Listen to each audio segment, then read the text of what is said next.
OIC سرمایہ کاری معاہدے کی خلاف ورزی کا الزام لگا دیا گیا کہ الیکٹرک میں سرمایہ کاری کرنے والے سعودی اور کویتی سرمایہ کاروں کے ایک کنسورشیم نے حکومت پاکستان کو $2 ارب ہرجانے کا دعویٰ کرتے ہوئے باضابطہ قانونی نوٹس بھیج دیا۔ نوٹس اٹارنی جنرل پاکستان، وزیر اعظم آفس اور اسپیشل انویسٹمنٹ فیسیلیٹیشن کونسل کو پہنچایا گیا۔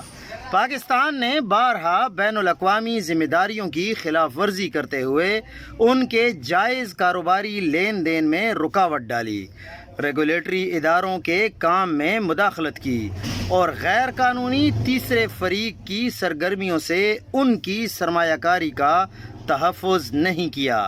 ان اقدامات سے انہیں شدید مالی نقصان پہنچا ہے۔